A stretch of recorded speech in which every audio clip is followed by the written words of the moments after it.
With this muffin problem, we're going to look at together.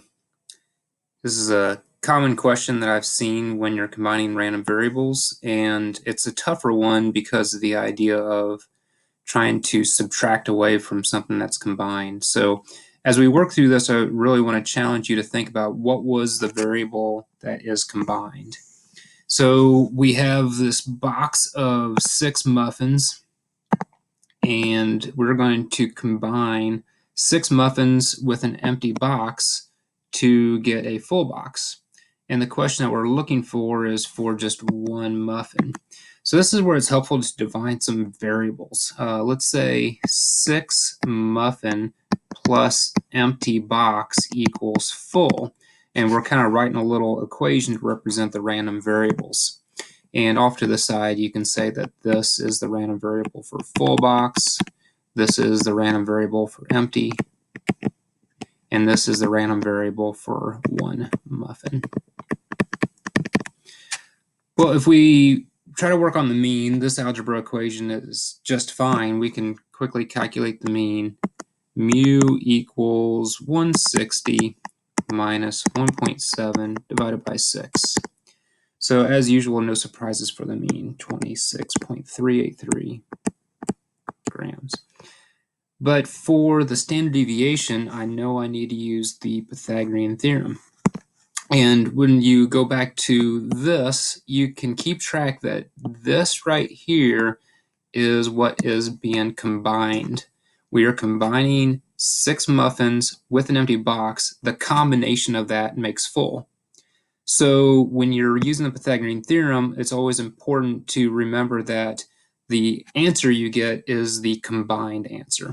So for this one, we would say for standard deviation, we have 6 sigma muffin squared plus sigma empty squared equals sigma full squared.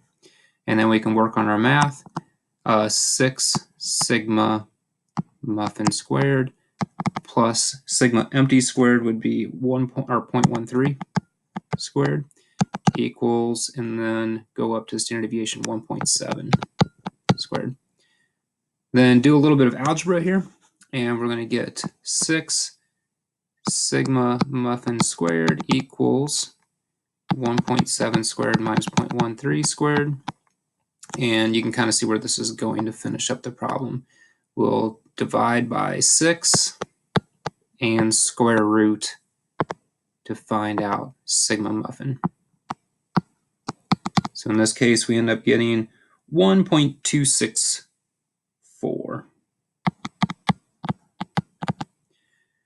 So that is the correct answer. And one of the things that I want to caution you on is if you did the Pythagorean theorem incorrectly, it's pretty easy to do. You might say, well, I know that full minus empty over 6 is equal to muffin.